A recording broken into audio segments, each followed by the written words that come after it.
you just feel a massive amount of pressure. And it's probably the same way as being the wrestler. I don't think I have felt the kind of pressure that I have since competing. We can endure anything and adapt and pivot and change. Wrestling gave us that ability. I would say nothing in life has impacted me more than the things wrestling has taught me in terms of self-reflection, resilience. Toughness. Some guys have it, some guys don't. Adversity, 100%. How to pick myself up and be a man after I failed. And everything that has shaped my life and where I'm at today would not be there without the values and basically the lessons I've learned through the sport of wrestling. For me, wrestling saved my life because it allowed me to focus and channel my energy. We're fortunate if you wrestled, because if you wrestled, natural talent helps, but it's 5% of the ingredient. It pales in comparison to heart and technique and effort. It humbled me, taught me humility. Nothing can humble you more than wrestling.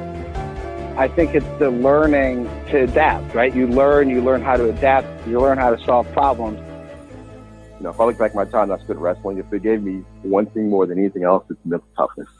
Ladies and gentlemen, welcome back to the Wrestling Changed My Life podcast presented by Spartan Combat. This is your host, Ryan Warner. Our guest today is the head coach at the University of Illinois, Mike Poeta. Coach Poeta just announced a brand new facility that will be built for the University of Illinois in the spring of 2024, I believe it is. So we had Coach Poeta on to talk about the new facility, talk about some of the announcements over the summer. Really enjoyed this podcast. Hope you do as well. Fan of the week goes to our friend Larry Brassfield, a diehard listener of this show. Thank you for reaching out and supporting the podcast. Greatly appreciate it, Larry. This episode is brought to you by Beat the Street Chicago, a new sponsor. We're so honored to be partnering with Beat the Street Chicago for this upcoming season. And you know, folks, wrestling has a storied history in Chicago. It goes back over 125 years. But over time, city schools lost funding, budgets were cut, and elite sports moved to the suburbs, and city kids got left behind. But now Beat the Street Chicago is bringing it back. They're bringing back wrestling to Chicago's neighborhoods for the kids who need it most. Beat the Street Chicago now serves over 2,500 city kids, and they are the largest youth wrestling organization in Illinois, with coaches invested in all aspects of these kids' lives: academics, athletics, and mindset. Beat the Street Chicago is creating new stories of lives being changed, and we want every Chicago youth to be able to say that wrestling changed my life. So help Chicago youth experience the life-changing power of wrestling with a donation to Beat the Street Chicago. Donate before Giving Tuesday, which is November 29th, and your donation will be matched 100%. Go to btschicago.org/donate. That's btschicago.org/donate. And that's it, folks. Let's give it up for head coach Mike Poeta. Coach Poeta, welcome back to the podcast. All right. Thanks, Ryan. Glad to be back. You know what I consider you? I honestly feel I feel like you got in a very innocent way, in a very pure way, you got a Howard Stern vibe. Because I feel like you do such a good job interviewing the person that they almost forget that they're being interviewed. And then you end up getting way more out of people. So your curiosity towards the people you're interviewing gives me a Howard Stern vibe, and you get the best out of your interviewee. I appreciate that, man. Thanks, Coach.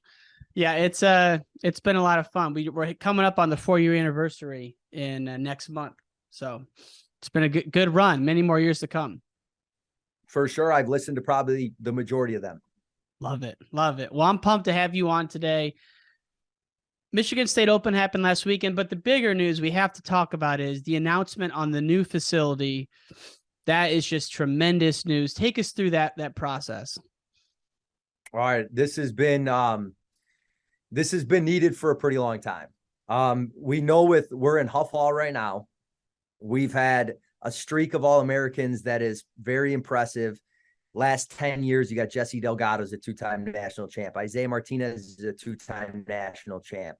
So obviously you can get it done here. It really doesn't matter what's kind of surrounding you, as long as you have the mat, the weights, and that kind of stuff. But I feel like the program that we have and what we've been producing and what kind of facilities are around the country, we really needed something. We kind of our guys deserved it. So I would say the process started in 1992 for this announcement, about 30 years ago. So Mark Johnson and Jim Heffernan take over in 92, and I would say that's kind of the modern era of Illinois wrestling. And they take it to new heights pretty quickly. And they were kind of told, promised, whatever was going on behind the scenes, that a new facility is coming, a brand new wrestling facility. So since the mid 90s, Coach Johnson's was recruiting guys, and hey, you're going to be in a brand new facility by the time you're done. And he was telling them the truth, what he truly believed in, what he was being told. And it's kind of a running joke around amongst the alumni, like, who was the oldest person that said they were going to be in a brand new facility by the time they were done? And it's like guys that were being recruited in like 95, or like Steve Marinetti's time frame, his kind of group of guys. So for forever, it's coming. We're next in line. It's coming. Coaches were being told by ADs, and just for some reason, it just never came to fruition. And we were really close in 2020. So in February, the school was going to announce a small, like, Olympic sport arena, about 7,000 to 8,000 seats. It was going to have us, gymnastics, volleyball, and very similar to what Ohio State has, where your kind of training space is connected to it, and then you compete in the middle. And it was going to be amazing. I was so excited about it. And February of 2020, we got the news that it was done. It's happening. It's getting announced in May. And I was so fired up about it. I love that it was in downtown Champaign, where all the restaurants, the bars, the hotels, like, just more action around there. I thought it was going to be great. And then, so COVID happens, financial situation isn't where it was, and that project got put on hold. And when that happened, I'm like, we're facility cursed. That's what we had at this point. I mean, literally, it was there, and then a worldwide pandemic stops it. Like there can't be anything else. I go, next time we're promised, I think the only thing left is if aliens show up that could get in the way. Like, there really isn't anything else left. So that project ended up not happening, and it stunk because I was so excited about it. And then I got the head coaching job, and we've had guys that were pledged to give money to a facility for a long time. Just great people, very, very generous guys. Sorry, my texting went off. Very generous guys. They want to invest in the program. They love Illinois wrestling. They love the guys on the team, the staff, and they've been pledged for a long time.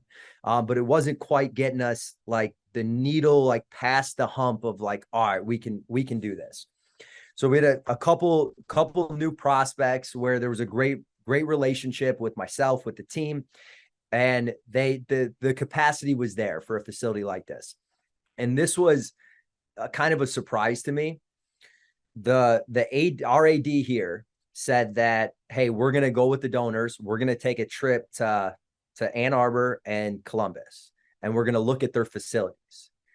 And my first reaction is, they're going to let us? Like, they have these beautiful facilities. I mean, we're in the Big Ten. We compete against each other. So that was, like, kind of a surprise to me. But I have to give credit to Sean Bourmet and Tom Ryan for just almost, like, their generosity of letting us come in, letting us look at their facilities. And so we flew out, saw those spots. We came back to Champaign. It was myself, the donors, the AD, and we just, like, got into a very serious conversation, and it moved pretty quickly.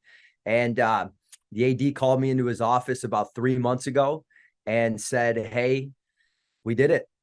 We got it. And it was a collection of so many people that worked really hard. And the hardest part about it was, he said, you can't tell anybody, though. I'm like, oh my God. Like, I stunk. Usually I stop people. If someone says something to me, if they started with, hey, you can't say anything, but, and I'm like, whoa, wait. I'm probably going to tell someone. So are you sure? Like, you go on, but I'm probably going to tell someone. But he had already told me the news. and I really wanted to honor what he said, and he is my boss, so kept it as quiet as possible. And the announcement was, I don't know, 3-4 weeks ago, and it was a monumental moment for our program. I mean, this has been talked about forever. I always say it like, a lot of the other Big Ten, a lot of the programs we're competing against, they're in Hollywood and we're in Compton. Like they're in Beverly Hills, we're in Compton. It's not the same playing field here when it comes to that stuff. So for our program to have that, our guys to have it, it be a tool that our guys can develop faster, we can recruit better, is enormous for our program. I love it because I remember when we talked, it must have been a couple of years ago, right when you were getting the job, that the initial proposal was to put a locker room across the street, get a new locker room, and use the same wrestling room. And you are like, you walk out of the office like mystified that this is like a realistic proposal. And now you guys have a standalone facility. Like it's come so far so fast. Yeah, to be honest, when it's built, I know I was building one that the price tag on it is more expensive, but I mean, this is going to be state of the art, like best in the world. Like it will be, it's going to be so nice that it's so amazing that it got to the point that you like what you're saying. The reason that the project that you were talking about potentially wrestling room in one building, locker room in another, was because our AD is really behind wrestling, and he recognized that we were behind, and the money wasn't quite where it was to announce the facility that we're getting. So he was trying to figure out every option possible. Like, how can we do something for you, and laying out plans, and he was working really hard. He was thinking outside the box, but they didn't feel right. And then we're obviously really grateful that we waited, and it turned into kind of what Illinois wrestling deserves. It's so awesome, man. Like, everyone from Illinois is so proud of the quality of wrestling in Illinois. And now that you're at the helm, watching the Fighting Illini build, it's going to be an exciting thing. Tell me about like the excitement on that trip to Ann Arbor and Ohio State. You guys must have been just jacked with excitement on that flight. It was the first time I was ever in a private jet. So I felt like extremely cool, like a lot of clout. Like I was bragging to a lot of people. But the thing is about there were three guys that really stepped up to the plate for this project, and they were on the trip with us. And the best part about these guys is they're like genuinely great people, like as down to earth as possible. I actually have a great story about one of them. So regardless of what we were trying to get accomplished, what we were trying to show these guys as far as look at what our competition has and kind of look where we're at, the trip was just a good time, good people, and looking around at all the different things. Like I know our AD kind of killed lots of birds with one stone as far as, he saw a lot of the things that Michigan and Ohio State was doing for all their athletes, things that they were doing for their football program. And so I think just overall, the AD, the donors, myself, the trip we came back. It was a success, and everybody, I think, kind of accomplished out of it what they wanted. Wow. Exciting. And if you look at the press release, the three big donors are mentioned, and I don't know. Can you talk about them or? Yeah. The three guys are Mark Mestemacher, Ron DeMonico, and Doug Wagner. And like one example is, so Doug's son, I coached him when he was in high school. He's on the team here. Phenomenal kid. And he called me up one time and he said, "Hey, I owe a little money on my security deposit. I owe $170. Do you know of any places where like I could get a job or I could work for someone? I need to pay it back because my dad won't help me out." No. And then I called his dad and I go, "This is why you're effing awesome. This is why you're such a good dude. And this is why you have such a good down to earth son. Is he messed up. His place got wrecked a little bit and you wouldn't help him. He's on his own to do it." I go, "That's why you're a great kid." And that kind of just shows like what I was saying on the trip. Like these are just great down to earth, genuine people. Yeah, that's cool, man. And Mark Mestemacher, I mean, he's been helping Illinois wrestling for decades. At the facility he helped build at, I think it's Edwardsville, that was like 10 years ago. And that was for a high school, was crazy.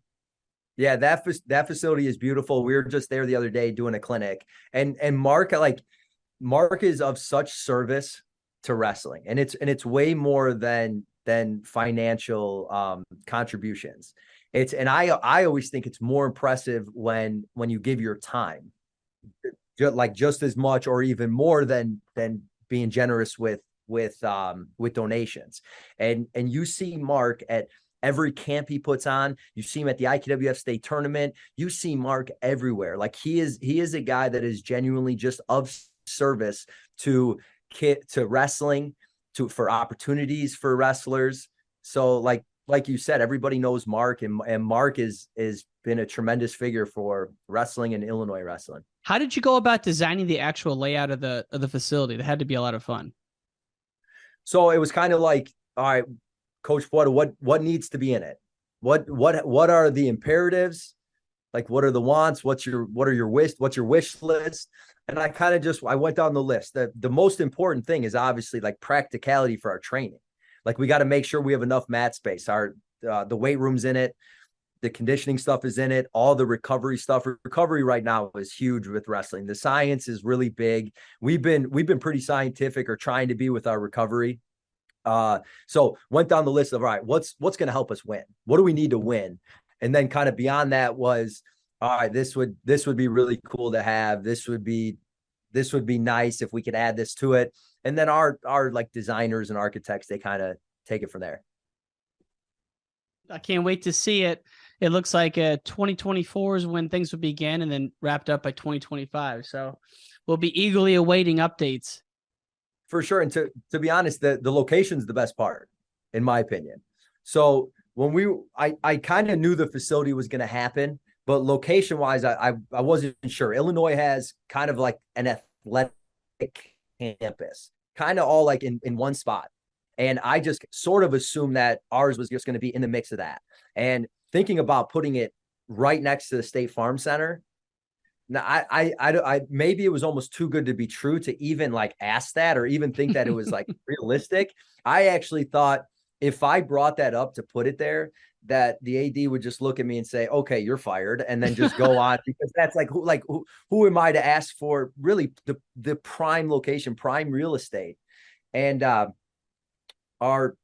wrestling sports supervisor, who is like so great. I'm so lucky to have this guy.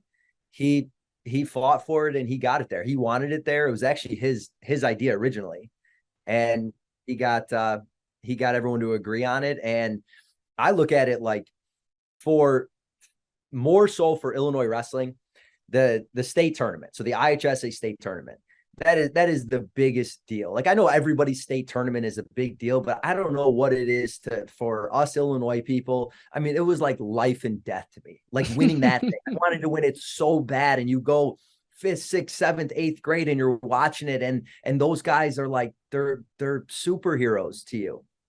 And that building means so much. And I know just the IHSA weekend is huge, that state tournament. And the only place for the guys to warm up, do anything for their weight, is really in our wrestling room at Huff. And the coaches are going back and forth from Huff to the State Farm Center. Some coaches, if you have little guys wrestling at the state tournament, a coach has to be there. And then you got the upper weights being warmed up by another coach over at Huff. It's different locations. Parking is a disaster. So I'm going, yeah. This is going to be amazing for the state tournament, that this building is going to be 10 steps away from where they're actually wrestling. So yeah. I think just as big as it is for our program, I think there's going to be a lot of perks for the state to use this. I never even thought about that. Yeah, because you're right. I mean, as an 8th grader, sneaking into Huff Hall to watch the guys competing at state warm up was awesome. And I remember even one year we were warming up at Huff Hall, and we were like late. My mom's calling me. They're like calling us to the mats, and we're trying to park. And yeah, that's going to be sweet to have the warm up area right there. And there's going to be, that whole weekend is just going to be festivities going on at both facilities. Yeah, it'll be great. I really look forward to that. And I'm like such an anxious person. Like, I want to just fast forward till 2024, 2025. And I know that they kind of roll their eyes at this, but I'm like, we have 33 guys. We have 33 manual labor guys, wrestlers. So if you guys need someone to carry something for the carpenter or the plumber from their truck to the toilet, we will do it. anything that will speed this up, like, use us. That ain't gonna happen. They don't do that. But I like how you think, man. Let's just get it done. yes. And that's not the only big announcement you guys had this summer. The great Aymar returns to his homeland. That was a big addition, and it's got to be exciting to have Aymar back on campus. It's enormous, because I think that when you see yourself in someone, it's easier to accomplish things. And Isaiah pulled up a singlet that was blue. It had orange stripes on the bottom. It had an eye right here. It had Big Ten on the back. And every single one of our wrestlers, they're pulling on the same thing. So they're seeing this guy that went through the program, did everything, had the same experience kind of that they're going through, and he was able to accomplish what all their goals are, what is the most, honestly, the most important thing in most of their lives right now. They're being coached by a guy that did it, and he did it here. And I remember here, kind of going back to Sean, I was saying how Bourmet was just super generous with allowing us to walk through the facility. In 2010, I was out at the World Cup, and Russia was just dominating so much at that time. And the US, we were a little down. And I'm like, Bourmet, how is Russia so good? Like, every guy, and they're like 16, 17, 18-year-olds are so good. And he's like, they all train together, and they see the older generation. They all win world titles, Olympic titles, and they just kind of think they're supposed to do it. And he goes, I think that's where it's at right now. And I think with Isaiah coming back, it's like, guys, this is the example here. This is the expectation. So I think there's an added layer to it with him being a U of I guy. It's not only like how successful he was, but like how explosive and how awesome it was to watch him. I mean, just like out of nowhere, he would explode on a guy. And I talk about it all the time, but that finals with JB, that was a battle. Like when they wrestled in the Final X, I think it was a couple years ago, when he was still with you and Medlin, man, that was unbelievable. At that point, I thought, man, Aymar might be, top 5 in the world, even if he doesn't make the team. I completely agree with that. He was in a great opportunity to win the third match and make the team. It unfortunately just didn't go his way. But like you're saying, I think Andrew Howe was that for a while, where it's like, this guy can be the world or Olympic champion. You just got Burroughs in front of it. And then it transitioned into David Taylor to Dake but then Isaiah, where I go, man, Isaiah is one of the best guys in the world. You got the best guy in front of you, unfortunately, in your country. Well, and like you said, back in 2009, 2010, it was dark days for the U.S. on the national scene. I forgot that you went to Russia, though, went to the motherland. What was that experience like? That was one of the cooler experiences. I was obsessed with Kudakov. Kudakov was God to me. So it was the first time I was ever able to be around him, talk to him a little bit, like grab him, wrestle with him a little bit. Obviously he's way lighter, but just that guy was my hero. But I was in the bracket with, the teams we wrestled Iran. So I wrestled Gudarzi, the guy that Burroughs beat in the finals of the Olympics.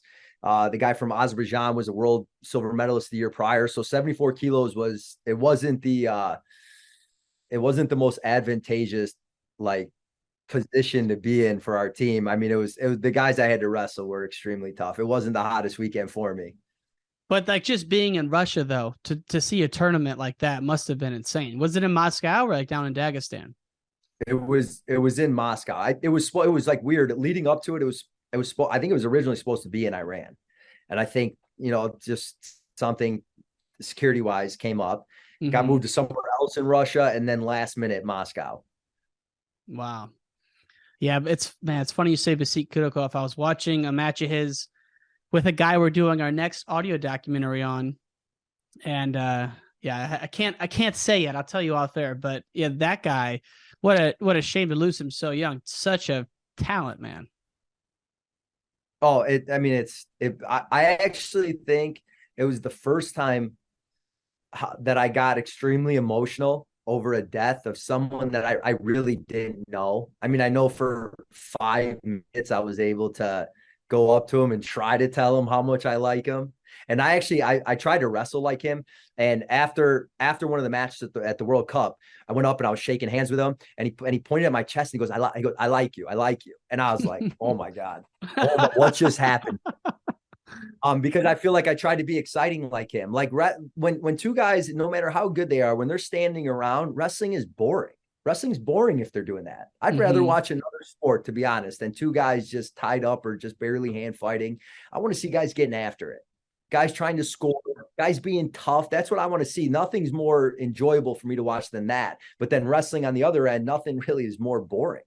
And so I tried to wrestle like Kudikov. I tried to be really exciting. I tried to score a lot of points. So I think he kind of recognized that and was like, all right, and you know what? Like, I like you. You're trying to be exciting. And that's what's so fun about watching the U.S. guys now. Like, you watch the Worlds this year, it's like these guys are laying it on the line. They're wrestling wide open. It's amazing to watch. Our guys are unbelievable right now. Our team is unbelievably good. I am so impressed and proud of the U.S. guys right now. Absolutely. Now, if you look at coming up this season, so we had Imar, we had the new facility, we had the Worlds, which we hit on. Lucas Bird's wrestling in the All-Star meet. What are your thoughts on the All-Star meet coming back? No, I like it. I think it's a very cool experience and honor to be invited to it. I wrestled in it when I was in college, and it's still something that I look back on, and I think it was very cool that I was able to be in something like that. And I think it's to him, it just validates kind of recognizing how good the country thinks he is. Bird had a little bit of a misstep over the weekend. Bird has not won an opening season tournament in his career here. He's 0 for 3 now. I love Lucas, and I feel like that's why I can say it, but it's also just kind of showing that he kind of eases into it a little bit. I think the opening season loss always refocuses him. It motivates him, but we're not looking at it as anything of like, oh man, where we at? Are we not doing things right? No, I actually texted him that night. I'm like, will you effing win an opening season tournament? Like, what is going on? He is such an animal. And knowing how competitive he is, that's just only going to fuel him. Like, I would not want to be practicing with him this week. No, you're absolutely right on that. And the other guy you were mentioning, Isaiah Martinez, he's like that. Like, I remember Emery Parker beat Isaiah one day in practice, and Isaiah was waiting for him at his locker the next day to make sure he didn't find a partner before. And Bird has that kind of same mentality. And Bird in his finals match, he just wasn't offensive enough. When he's really getting after it, there's nobody that can be on the mat where he can't walk off as the winner. There's nobody if he's offensive. He held back a little bit. I think he let some of the pressure get to him as far as it's a younger kid with some hype. But Bird getting after it is extremely hard to beat, and I think he was a little passive in that match. He was a little passive, but it was right down to the wire, and people are chalking that kid up as a newcomer on the block, but still Lucas Bird fan, man. I love that guy. He's so awesome to watch and such a staple for Illinois. Got to give props to Zach Bronigo getting a W, going up a weight and winning the Open. Zach looked great. Zach looked the best on our team. He was kind of saying, like how I was describing the two ends of wrestling. Someone being true to the craft, really trying to get after it, and then the other end is a guy just never pulling the trigger, and it could be boring. Zach was true to the craft on Saturday. He was right in your face. He was trying to score. His offense was great. He never hung out. And him up at 97 is a better weight class for him. He just does better against bigger guys. It's always been that way in different competitions, in practice. So I think this is a really good spot for him. And Saturday, I was really happy with what I was seeing. Yeah, and if you look back, this is first weekend under the books. We won't go through every lineup, but those were some highlights from the weekend. Entering your second season, what were some of the big takeaways for you coming out of year one? Was there anything like you didn't that was kind of unexpected that you didn't think you'd be spending so much time on, or was it about as you had planned? Because I know you had been in, leadership coaching roles for a long time. I would say like the actual work, the practices, the stuff that I have to do in my office, the meetings I regularly have. I felt like that was pretty much what I thought. And I think all head coaches can probably say this, especially in the conference we're in. There, you just feel a massive amount of pressure. And it's probably the same way as being the wrestler. I don't think have felt the kind of pressure that I have since competing. Really? And it's just because we want to do so good. We're so competitive. We want to win. We want to do a great job. We want to be the best coach for these kids possible, the best leader for the program. So I would say maybe this amount of pressure that I feel, and again, pressure is self-induced, but I would say that was probably something that I didn't realize how much that was going to come. Wow. And it makes sense though with that. As the face of University of Illinois, one of the most prestigious conferences of all time, it would make sense. Yeah, absolutely. And you there's some of these other coaches in the conference that they were coaching at their school almost like before I even started college. They're staples. They're enormous figures, and now you're in some meetings with them. You're kind of sitting at the same table. So I think there was a little bit of an adjustment of like belonging, and I think that's the same thing that was the message for some of our younger guys. Maximo Renteria, Danny Pacino, Dylan Connell was you guys belong. You guys absolutely belong. Don't put too much pressure on yourself. You guys are here. You guys are phenomenal wrestlers. And some of our transfers that came in, Kevon, Edmund, plenty. There's other names too, but you guys belong. There's such a mental aspect to it. And I think it kind of relates to me being early on in my career, knowing I belong, handling some of the pressure. When I think about a college coach, outside of the actual wins and losses of that week, there's also the pressure building of this recruiting class and the next recruiting class and the class after that. So like you're doing two jobs at once. Do you do a lot of the recruiting during the season, or is that done outside of the normal season? No, I think that's 24/7. That's a treadmill.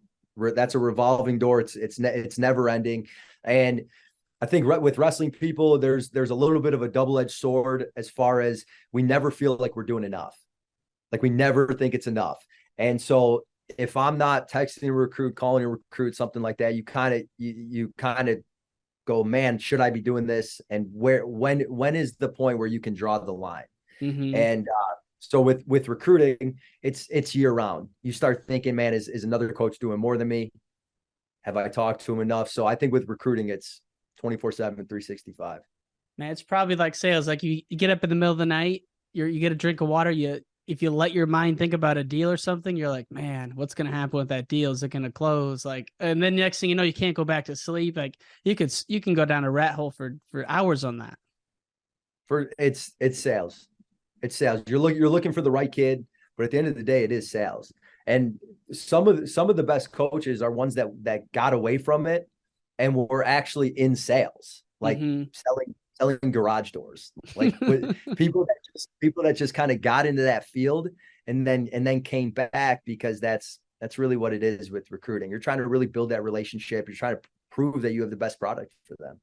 And when you talk about recruiting, I love the tour you guys did last spring. And like, as I'm saying this, I'm like, I think it was last spring. My time is so off after COVID. Did you guys do the Built in Illinois tour last spring? Yeah, no, you just made me question when it was too. It was in the spring.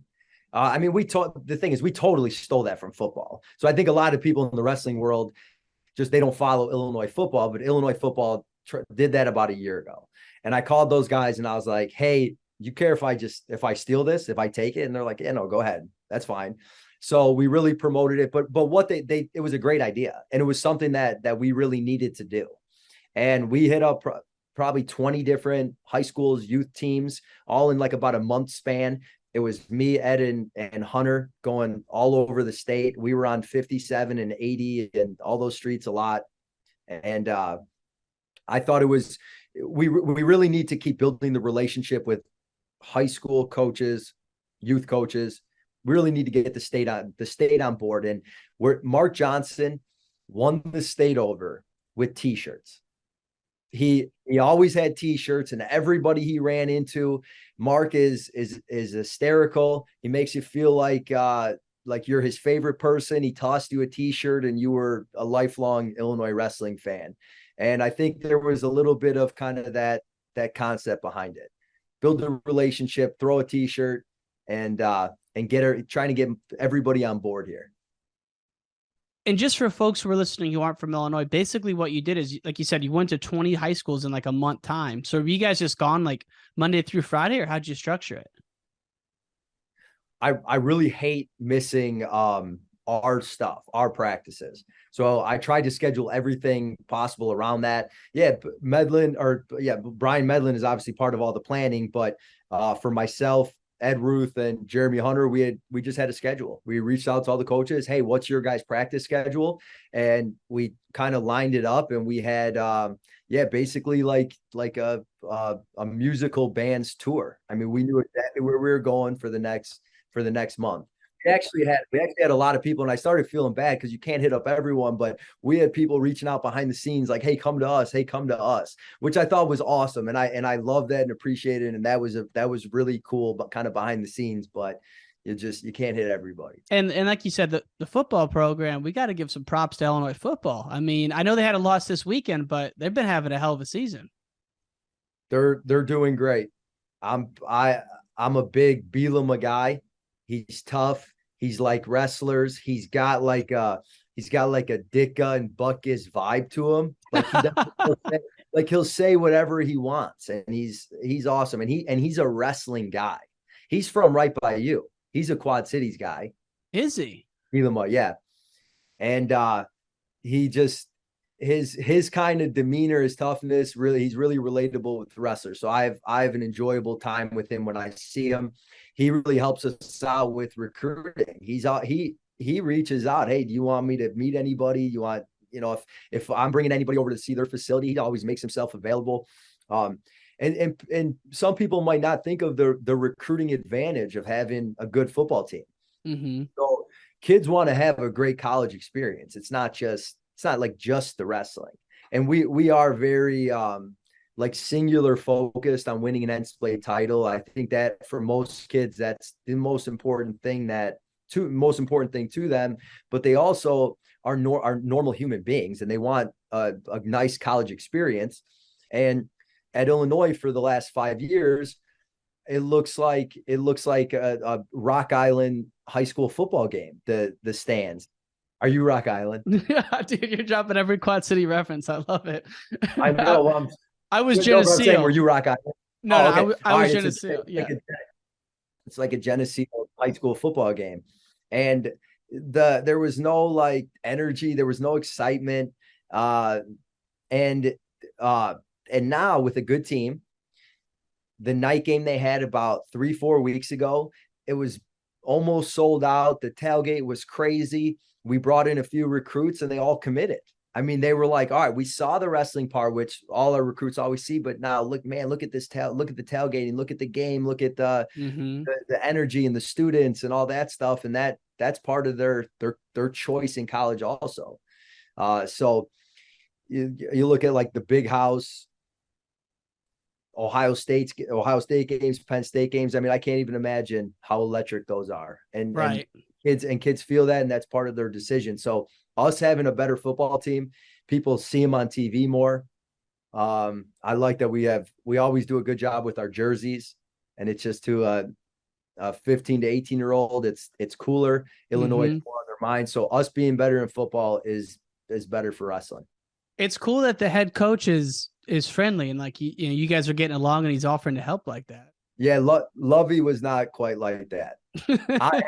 I'm a Lovey guy just from being from around Chicago. I mean, this is the guy that coached the Bears for a decade, brought us to the Super Bowl. So when they hired him, that was I was like, this is the absolute coolest thing ever, that my alma mater just hired Lovey Smith as their football coach. And but Lovey's reserved, he's quiet, wasn't quite the same, good guy, but Bielema is he's got a cool personality to him, and he really makes himself available. And even our basketball coach, even though I need to start setting this up, because he kind of just brought it to the table within the last like 4 to 6 weeks. But we were in a meeting and he was talking about how much he enjoyed going to Okie State wrestling practices because he was at Okie State before he came here. And I mean, I had like no idea about what. And so now I'm like, all right, wait, Brad, I got to reach out now and I got to start giving him our schedule and get him to our practice because and under is very similar to Bielema. He's just they have this Ditka Butkus vibe. Dude, every time you mention Ditka, I will never forget the story you told me about when you were a caddy for Ditka and Michael Jordan. And Michael Jordan did not tip you. And so you had to go to ask Coach Ditka for the tip. I was like 14 years old. I go, hey, coach. Everybody called him coach. Hey, coach, Jordan didn't give me anything. And then he took out his wad and it was that mother effer and threw me $1,000. I was in maybe 8th grade. That would be someone handing us $1 million right now. To me, yeah, that's Jordan really didn't tip you. I can't believe that. 0. Man, maybe that wasn't that uncommon either. I mean, I don't know, but I feel like if I had that kind of money, I would just be giving people money. My tips would be ridiculous if I had that. I couldn't imagine ever being soft on a tip. That's why I don't leave the house with cash. I spend it before I get back. Well, it sounds like just great energy and great atmosphere at Illinois now. And see, I never knew like how friendly the coaches were, like between the different programs, if there was any friction or if it was kind of like the guys hanging out, when practice isn't going on. Oh, no, there's no friction. I mean, I really root for all these other teams. I want them to be really successful. I think it just like kind of like we were talking about with the football team, the football team being good helps wrestling. The basketball team being good, anything, the tennis team, the better our teams are, the more it helps wrestling. And I really like these other coaches. They're great people. So I'm always rooting for everybody. And then the better they are, I mean, it fuels me a little bit more. It motivates me to make sure that I'm keeping up. Well, and like you said, with using the coaches for recruiting, there's a famous story of when Spencer Lee came to Iowa, Kirk Ferentz got called in and he talked to him for like 4 hours and the brands weren't even there. So like, it's all about who you can connect with. Whatever you got to use, you'll do it, to get it over the line. When I was in high school, I took a recruiting trip to Oklahoma and it was Adrian Peterson's first year on the team. So it was like his 3rd game. He rushed for like 1 billion yards. The crowd was unbelievable. And then they brought me in and I met Stoops after. It was in his office and talked to him for like a half an hour. And so now I'm like a huge Stoops guy because of that ever since then. And I was reading Stoops's book and he's talking about that he starts getting into, I played at Iowa and played football at Iowa and was really friendly with a lot of the guys on the wrestling team. And he's from, I don't know if he's from Ohio or Pennsylvania, but he's from like just out kind of east in that area. And he talks about, he goes, yeah, there was a wrestler that I was really close with that we didn't have a car and he would drive us home because it was like on the way. And as he's describing it, I'm going, this is Jim Heffernan. He's describing Jim Heffernan. He's talking about this guy was from Cleveland and I called Hef and I'm like, Hef, were you tight with Bob Stoops? And he's like, he goes, yeah, I used to drive him home all the time. I'm like, oh I just read about it. Wow. So Oklahoma was a front runner until Mark Johnson came and had dinner at the family. It was Illinois the whole time. Nobody even had to do anything. I was taking recruiting trips just to take advantage of like being wined and dined and being treated like a king. It was Illinois all the way. My brother was already at Illinois. He didn't wrestle, but that is kind of a big deal. And I wanted to be where he was at. We were ranked in the top 5 in the country for the 5 years leading up to me making a decision. My 2 high school coaches were Griff Powell and Tony Siebert, who both wrestled at Illinois. But it really wasn't possible that I wasn't going to Illinois. And now you're the head coach, man. It's awesome to see. And, everybody has a story in one way or another about watching you in high school, watching you at Fargo, those amazing Illinois teams of the 2000s, the 05 Big Ten champs. I mean, it's just we're all very excited, and the season's upon us. You guys are heading up this weekend to Missouri Open. Yeah, it's the Tiger Style Invite. It's hosted by Missouri. It's in Kansas City. I really like the idea. It's only 6 teams, 6 Division I teams. It's going to be a tournament, so it's going to be just kind of on the smaller side. You really don't see a college tournament with 6 teams. Mm-hmm. I really like it for the opportunity of we're going to have good competition, and we have a few weights we're still figuring out, and I want to see our guys wrestling the same guy. I want to see our guys wrestling the same guy from Missouri, our guys wrestling the same guy from Little Rock or some of the other teams there, and seeing how they're going to do against similar competition when it counts. So I like the idea of a small tournament, a lot of matches against the same guys. Yeah. So are you taking the whole lineup? How many guys are you taking? No, there's a limit to it on how many you can bring. So can't bring everyone. Got it. Did you guys, when you were wrestling, did you guys go to the St. Louis Open still? No, we went to the Missouri Open. I think the St. Louis one was like really big, and then around my time it changed to the Missouri Open. I don't know if Missouri hosted St. Louis one also. Yeah, there was some legendary like JUCO D1 matchups with that tournament. Same with the Kaufman brand, but they don't really have that anymore either. Over time, there's been various opens that have been, kind of really big season tournaments. Like we were saying, the St. Louis Open, the Kaufman brand, but, Michigan State looked like there was a ton of hammers out there. Yeah. When I started looking at the teams who were entered, I was like, I did not realize that this was going to be this tough. I know it's always one of the tougher opening season ones, but you're looking at the entries and it's like, man, Oklahoma's pretty much bringing their whole team. Michigan's bringing them pretty much their whole team. At least I thought it was going to be. They brought about 75%. Ohio State brought their whole team. A lot of good, just other smaller schools. So it was an extremely tough tournament. I think there's always good and bad. It's never good enough. I would say my biggest takeaway was I was so pleased with Zach Bronigal, but I think the rest of our guys, we need to be more offensive. We need to pull the trigger more. We're holding back a little bit. And I look at that as a mental thing, and we need to start kind of tackling that and start figuring out how to get us to pull the trigger more.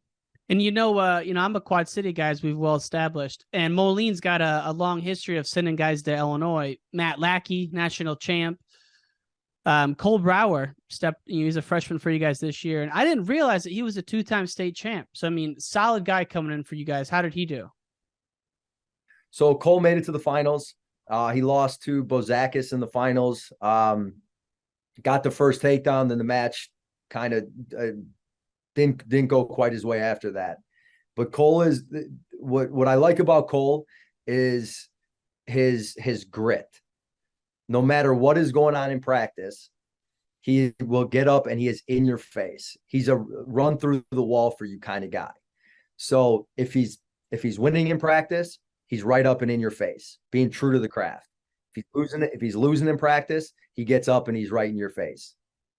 So he's been a great addition to the program. He's been really pushing Bird, pushing Pacino, pushing Maximo. He's been great for us. You can win so many matches in Division I just by out toughing dudes like that too. Like within a year or two, like so much gains. And like you go to open tournaments and you're like, how that, guys who you never even heard of are just winning, just out toughing guys. And he seems like he's got that temperament. I thought Metcalf said it best. So everybody knows the pace that Brent Metcalf used to wrestle with. He was feared from his pace. Brent was a great wrestler technically, but he was way more feared from his pace. There were guys that were better technical wrestlers.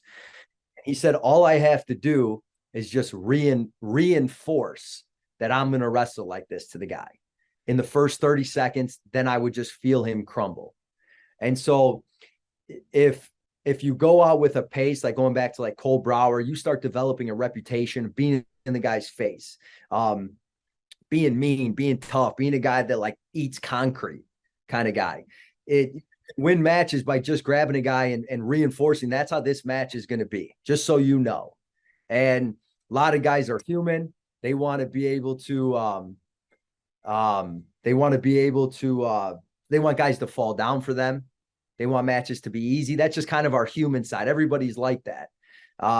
Sometimes you go out there, and if the guy just puts a really big pace on, you're in a lot of trouble. And I think Brower is going to be a kid that if you don't go into the match thinking that it's going to be a war and wanting a war, I think it's going to be tough to wrestle Cole Brower. Well, Coach, it's been awesome to catch up with you and have you on the show. As the season's getting going, I know you have a signing day coming up in 2 days, so we'll have to have you back on to talk about some of the exciting stuff you have coming up with this incoming or the soon-to-be incoming class. Any last words before we sign off, Coach Poeta? No, thank you. The Howard Stern of interview. I appreciate it, man. Awesome. Go Illini. Absolutely. Thanks, Ryan.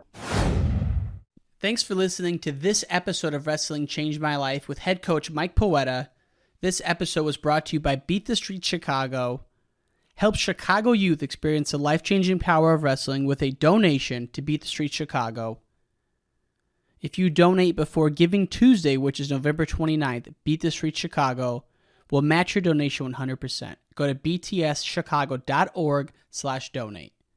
And that's it, folks. We'll see you later this week with another episode of Wrestling Change My Life. Change my life. Change my life. Change my life. Change my life. Change my life.